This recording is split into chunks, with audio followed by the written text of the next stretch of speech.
அக்கா Himalaya paste tube reuse idea. Okay பண்ணிடலாம். Paste பாக்ஸில் இல்லை டியூப்பில் கேட்டிருக்காங்க, பண்ணிடலாமா? ஸோ அவங்க கேட்ட மாதிரி ஹிமாலயா டியூப் காலியான டியூப் எடுத்திருக்கேன். இதை வந்து நான் கட் பண்ணிக்கிறேன். உள்ளே கொஞ்சம் பேஸ்ட்டாக இருந்துச்சு, அதை நான் க்ளீன் பண்ணிக்கிறேன். இந்த டியூப் தான் எடுக்கணும்னு இல்லை, எந்த பேஸ்ட் டியூப்னாலும் எடுத்துக்கலாம். நெக்ஸ்ட் இதை நல்லா க்ளீன் பண்ணதுக்கப்புறம் உள்ளே இந்த மாதிரி சில்வர் கலரில் நான் குட்டி குட்டியாக கட் பண்ணி எடுத்துக்க போகிறேன். ஷேப் முக்கியம் இல்லை, இந்த மாதிரினாலும் கட் பண்ணிக்கலாம். நெக்ஸ்ட்டு கோன் ஷேப்க்கு கொண்டு வந்துக்க போகிறேன் அந்த கட் பண்ண பீஸை.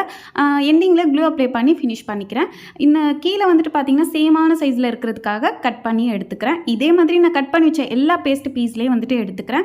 நெக்ஸ்ட் வந்துட்டு கொஞ்சம் டெக்கரேஷனுக்காக கீழே ஒயிட் ப்ளூ அப்ளை பண்ணிட்டு கிளிட்டர்ஸ் வந்து அப்ளை பண்ணிக்கிறேன். இதே மாதிரி நான் எடுத்து வச்ச எல்லாத்துலேயும் பண்ணிட்டேன். நெக்ஸ்ட் ஒரு நரம்பு ஒயர் மாதிரி எடுத்திருக்கேன். அதில் இந்த கோன் பேஸ்ட்டை மாட்டி விட்டுட்டு இது நிற்காதில்ல, அதனால வந்து க்ளூ அப்ளை பண்ணி ஒட்டி விட்டுக்கிறேன். தென் கொஞ்சம் கேப் விட்டு கிறிஸ்டல் பீட்ஸு பேஸ்ட்டு பீட்ஸ் இதே மாதிரி ஒட்டிக்கிறேன். இதே மாதிரி நான் 4-5 ரெடி பண்ணி வச்சுருக்கேன். இதை வந்து விண்டோ கர்டன் இருக்குல்ல, அதுக்கு இடையில மாட்டி விட்டா அழகாக இருக்கும் பார்க்குறதுக்கு. எனக்கு இந்த ஐடியா ரொம்ப பிடிச்சிருந்துச்சு. உங்களுக்கும் பிடிச்சிருந்துச்சுன்னா இந்த வீடியோக்கு ஒரு லைக்